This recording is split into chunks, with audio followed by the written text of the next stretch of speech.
a gente tem a nossa primeira palestra, que vai ser com a Camila. Camila está ali. Então, bom evento para vocês, pessoal. Eu queria chamar a Camila aqui para a gente começar a organizar e começar o nosso conteúdo. Obrigado.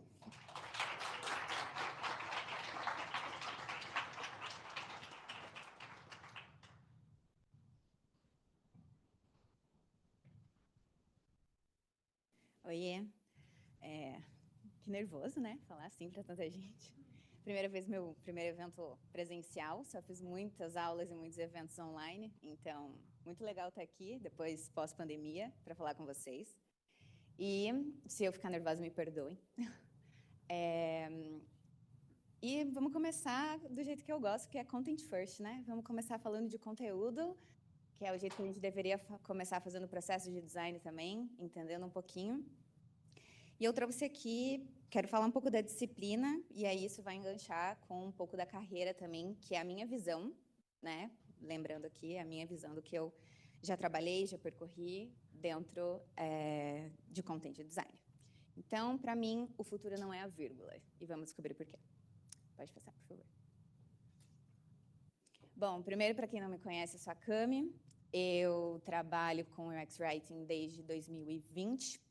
Eu passei pela Electrolux, pelo PicPay, pelo Mercado Livre, hoje, atualmente. Eu já fui UX Writing, Content Design, da maneira que vocês gostam de chamar. Eu já fui Content Ops também, e aí é um pouco mais sobre a questão de gerenciar a qualidade de time, gerenciar como o meu time trabalha da melhor maneira. Então, acho que isso me deu um pouco de visão de futuro também. Já dei alguns cursos, não sei se alguém já fez algum curso meu, mas estaremos aí em breve, novidades. E também ganhamos um prêmio aí com a Electrolux, de um design que eu vou falar para vocês agora. Pode passar, por favor. Bom, antes disso, o UX Writing, para mim, se divide em 3 grandes coisas, que são narrativa, arquitetura de informação, obrigada, e estratégia de negócio. E como é que isso se conecta, né? Aqui não está microcopy, né? Então, isso já pode ser uma polêmica, talvez, para algumas pessoas. Mas, para mim, a narrativa é muito mais importante que microcopy. A escrita, as palavras, elas vêm por último no meu trabalho. Então, essa é uma grande visão de futuro que eu tenho, que eu já acho que é o agora, mas que a gente ainda está muito focado em texto, muito focado na vírgula, muito focado em não usou a palavra que eu tinha colocado na tela, e eu não acho que isso seja o ideal. A narrativa, ela é o que constrói, ela é o que dá base para a experiência. Então, é um dos pilares para mim. E é junto disso que a gente elenca a arquitetura de informação, que a gente decide o que vai para a tela, do pouco espaço que a gente tem. E a estratégia de negócio, porque, sim, eu sei que é difícil lidar com negócio, com produto, eu sei que a gente tem várias batalhas todos os dias, mas sem isso aqui, não existe o nosso trabalho, não existe foco e não existe como priorizar nada. Então, a gente tem que olhar para o usuário também, mas a gente também tem que olhar para quem é a nossa empresa, como ela quer se posicionar, como ela quer se comunicar, o que ela quer dizer, qual que é o objetivo dessa tela, é comprar, que a pessoa cadastre alguma coisa. Então, tudo isso vem também de estratégia de negócio. E a gente precisa olhar para isso com carinho e não com olhos de inimigos.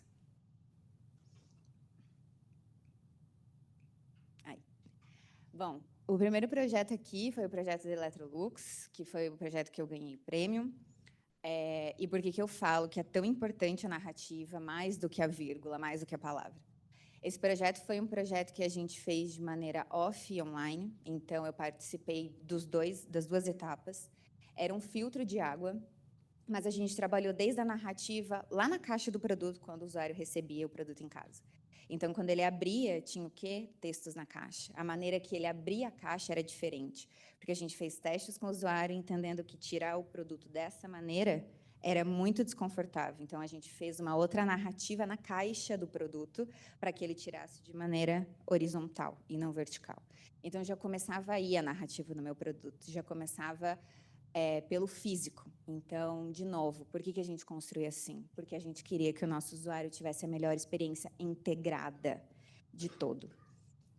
Depois a gente passou, sim, para o aplicativo, vídeos de tutorial de como resolver os problemas sozinhos, Tudo isso aconteceu, landing page, QR Code para levar para aplicativo, para landing page, enfim. Mas tudo isso se conectava desde o começo. Essa era a narrativa que a gente queria, a narrativa de que o usuário poderia se resolver sozinho. Então, a gente usou abra aqui ou abra lá. Isso é... Tanto faz, gente. Abra aqui, abra lá, o usuário entende. O ponto é, tinha uma frase lá. Esse é o ponto, é a narrativa e não exatamente a frase que estava. O outro projeto foi também do PicPay. Foi um projeto de que o usuário precisava corrigir e validar o número de celular antes de completar a recarga, porque existiam muitos erros, e após uma recarga realizada por um número errado, o dinheiro não retornava. Então, né, chamados explodindo, etc. Precisávamos criar uma frase. Essa é a melhor frase? Não sei. A gente pode debater aqui por 1 ano, eu acho, a gente consegue ter essa frase aqui e fazer melhores. Mas o ponto não é sobre a frase mais bonita, o ponto não é sobre a frase mais legal, ou, enfim, se vai ganhar um Nobel de literatura essa frase. O ponto é, está fazendo sentido para o meu usuário? Está de acordo com o tom da minha marca? É isso que importa. Então, é só isso. De novo, narrativa. Qual que é o objetivo de negócio aqui? Qual que é o objetivo dessa tela? E o terceiro produto é um produto do Mercado Livre. É um produto que se divide, literalmente só essa divisão em 3, que tem, né, o header, 3 coisinhas de value prop e um CTA. Mas esse CTA tem mais de 3 palavras, ele é maior do que a gente tem nas heurísticas. Pois é, mas acontece. Nem sempre a gente segue heurísticas da maneira que a gente acha incrível.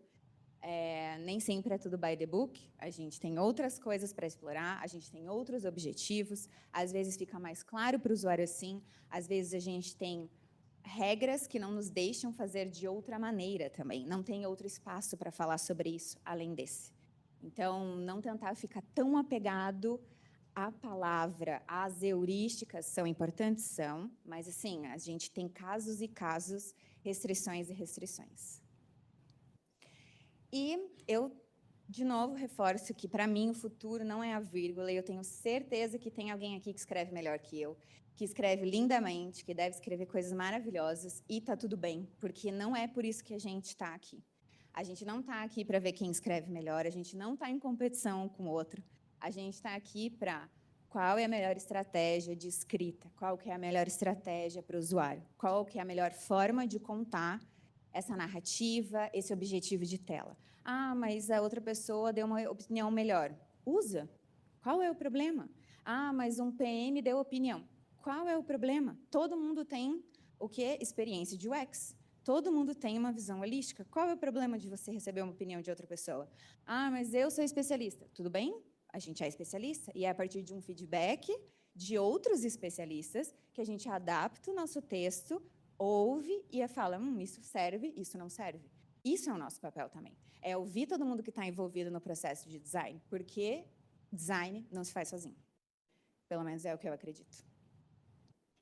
E aqui entra um post do Tradux, que se vocês não conhecem, por favor, vão atrás, porque é maravilhoso. É uma iniciativa de pessoas que traduzem textos de outras línguas para o Brasil. Tem Medium, é muito legal, o link está na apresentação. Que eles falam que, ao analisar um texto, é preciso considerar como ele chegou naquele resultado. Quais as considerações dos bastidores quando ele foi escrito. Depois disso, questionar como eu escreveria sobre as mesmas restrições. É muito fácil olhar para um texto e falar, eu escreveria melhor. Sim, é de novo o que eu falei. A gente poderia ficar horas, meses, anos revendo e reescrevendo e melhorando uma única frase de 2 linhas. Mas o ponto não é esse.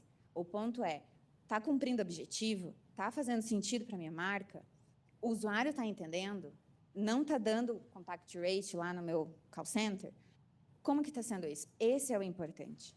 Então, deixar um pouquinho o ego para trás, assim, dessa coisa de não, porque o texto é meu, tem que ser do jeito que eu fiz, só eu posso falar, só eu posso... Não, gente, está todo mundo trabalhando junto, todo mundo tem conhecimento do produto, negócio tem conhecimento do produto, produto tem conhecimento do produto, designers, todo mundo está ali, todo mundo, um conhece mais uma coisa, outro outra, e é por isso que você ouve todo mundo para fazer o teu melhor texto.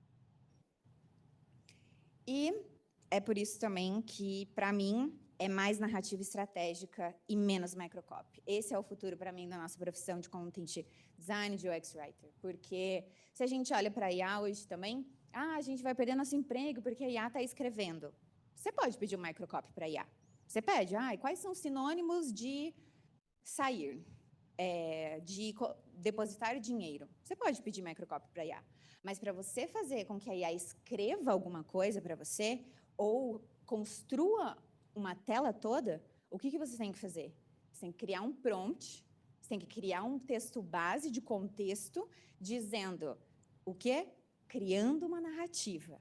O meu produto é assim, os meus usuários são assim, o objetivo dessa tela é esse, eu quero que apresente esses 3 pontos principais, e aí você envia para a IA. Então, primeiro você cria a narrativa, para depois você mandar para a IA. Então, sem a narrativa, a IA não faz nada. E ela pode te dar também... Você pode criar até 2 frases muito simplistas. Mas quando você vai mandar essas 2 frases simplistas para a IA, o que ela vai te devolver? Algo genérico, que poderia ser de qualquer empresa. Não tem a cara da tua empresa, não tem a fala dos seus usuários, não tem um tom bacana. E mesmo assim, quando você dá um contexto narrativo, não sei se vocês já fizeram esses testes, dá um contexto narrativo para ela, com todos esses detalhes que eu passei, faz um prompt lindo. A IA não vai entregar da melhor maneira e você vai ter que fazer o quê? Pegar aquele resultado e adaptar. É a mesma coisa que você faz quando o quê? Negócio, produto, design, TI fala, dá um feedback sobre o seu texto. Você vai pegar aquilo que você ouviu e adaptar conforme você, como especialista, acha que faz sentido para aquela tela e para aquela narrativa. Então, a IA é mais uma pessoa, na verdade, te dando feedback.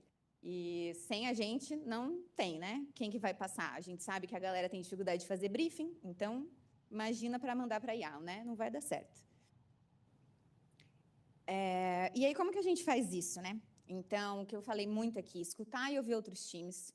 Acho que isso aqui é muito fundamental. A gente tem que lembrar muito que design é feito em conjunto, é coletivo, que a gente tem pessoas na nossa equipe que estão lá e foram contratadas porque tem potencial, porque tem conhecimento. Ninguém está lá à toa. E está todo mundo fazendo o melhor que pode. Focar na narrativa que você quer contar, porque senão a nossa profissão vai continuar caindo naquele lugar de mas eu posso escrever melhor. Mas o meu sobrinho faz melhor esse texto. Sim, pois é, mas não é por isso que essa é a minha profissão. A minha profissão é olhar de maneira estratégica para essa narrativa, porque contra um microcopy, contra uma palavra, as pessoas podem vir me questionar, podem vir me fazer um desafio de eu trocaria essa palavra por outra. Tudo bem, funciona. Agora, contra a minha narrativa, contra a estratégia que eu construí para montar uma tela, para montar um fluxo, é muito difícil alguém vir conseguir me questionar e falar, não faz sentido. Se isso acontece lá no início do processo, quando eu já mostrei toda a narrativa e os objetivos do que eu quero passar para o time de negócio e produto, aí eles podem falar, mas isso não está alinhado com os planos de negócio. Aí a gente já muda desde o início. É por isso que Content First é tão importante. E daí, né, o terceiro, Content First, sempre que possível. Por quê? Porque é a analogia que eu sempre faço. Alguém grava filme sem ler script antes, sem ler roteiro antes? Como é que você vai escrever uma tela e só por uns componentes aleatórios lá, se você nem sabe o que vai dentro do componente? Você nem sabe se aquele componente é uma mensagem feliz, uma mensagem de alerta, uma mensagem de erro. Então, não tem. Você precisa saber o que vai dentro. E como que você sabe o que vai dentro de texto? Narrativa.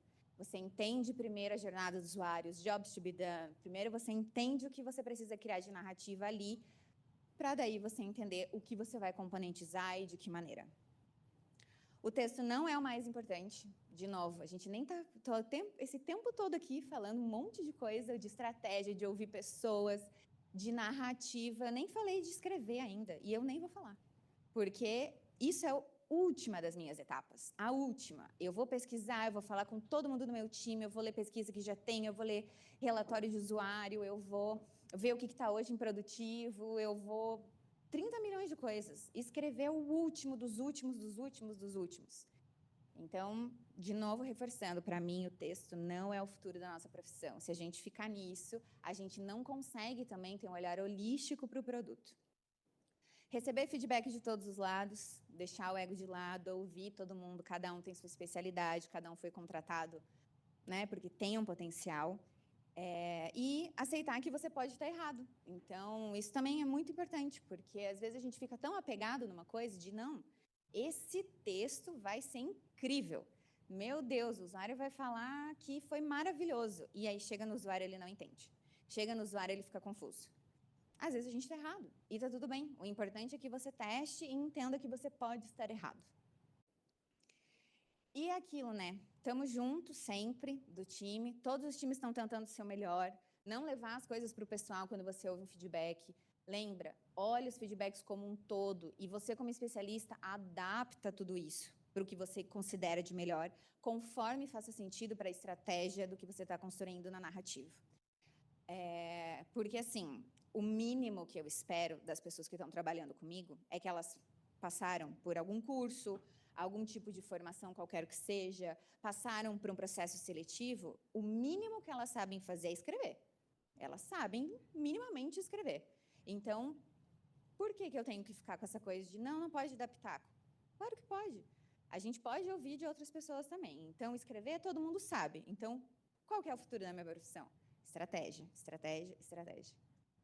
Se a sua narrativa é forte, mais pessoas engajam na sua carreira e se torna entendida por todos. Isso é outro ponto de futuro. Quando você começa a olhar para a estratégia da narrativa, você começa a convencer todo mundo. Não só você, não só produto, não só design. Que não é só design que precisa ser convencido. Geralmente, eles já estão comprados com a gente. O que importa é IT, o que importa é negócio, o que importa é outros heads, enfim. E aí, quando a sua narrativa é forte o suficiente, todo mundo compra. Nossa, que lindo que ficou. Nossa, tudo encaixadinho. Olha só o header. Lá encaixado com o CTA, lá encaixado com o que está no meio. Caramba! Pois é, esse é o nosso trabalho. É fazer a narrativa encaixar. É fazer as coisas ficarem fáceis e fluídas. Não é só escrever bonito. Óbvio, escrever bonito é importante também, né? Nosso trabalho é bacana. Mas não é esse o principal. E mesmo se o conteúdo, sendo de conteúdo, a sua disciplina envolve tudo. Então, de novo, para você conseguir convencer a IT da sua narrativa e do porquê você precisa daquele componente ou daquele comportamento de texto quando muda, porque eu quero que quando o usuário clica no CTA, eu quero que mude a palavra que está lá. Então, por quê? Como que você vai explicar isso? Como que você defende isso? Narrativa, estratégia. É justamente sobre a narrativa. Você defende o seu conteúdo com narrativa estratégica. Sem isso, você não consegue defender, vocês vão ficar atuando sobre, e essa frase, e essa palavra, e isso vai levar eternidades para vocês conseguirem definir. Porque, às vezes, nem produto e negócio sabem o que querem. Então, a gente vai ficar anos nessa disputa de, será que essa palavra é melhor? Será que a outra é melhor? E não é por isso que a gente trabalha. A gente trabalha por narrativa estratégica. Foco no objetivo e não na vírgula, que é o que eu estou falando. Teve um projeto recente que eu estava lidando com títulos de 54 caracteres. Isso dá 2 linhas bem curtinhas. E aí, a gente passou reuniões falando sobre isso. O produto não sabia o que queria, o negócio não sabia o que queria, a gente podia passar muito tempo. E aí, o que eu fiz foi, eu falei para eles, então, vamos iterar junto. Vamos iterar todo mundo junto. Aí a gente vê como é que funciona. E aí, quando o produto pedia uma coisa, ele olhava para a tela e falava, putz, isso aqui não encaixa com o que está embaixo, né? Eu falei, é justamente esse meu trabalho. Não é só escrever o que eu acho que é legal. Não é só escrever o que eu acho que é o melhor. Tem que encaixar no todo. E, às vezes, aquele título mais incrível que eu pensei no começo não encaixa com o CTA que vai ter que ser. Não encaixa com o que está no resto da página. Então, ter esse olhar mais holístico para você conseguir vender o seu trabalho para outras áreas, para que as outras áreas entendam a diferença do que é o trabalho com e sem você, esse é o mais importante. É o mais importante. Ter essa boa relação com todo mundo, porque está todo mundo tentando construir o melhor produto. A gente não está em competição, está todo mundo junto. Às vezes parece, mas não está. E é isso, então. Para mim, o futuro de UX Writing não é a vírgula. O futuro é criar narrativas estratégicas ao invés de se preocupar com a vírgula. É você conseguir olhar para a tua tela e colocar a narrativa que ela tá. Falar o que o usuário vai fazer em cada etapa, o usuário não ter dúvidas do que ele vai fazer em cada etapa. Porque a gente sabe, pelas heurísticas, que cada tela tem que ter um único objetivo. Porque a gente sabe que o usuário precisa ter a facilidade de escrever, facilidade de completar um formulário, de cadastrar alguma coisa, de comprar alguma coisa. Então, para mim, narrativa estratégica. A gente precisa saber conversar com outras equipes, a gente precisa saber definir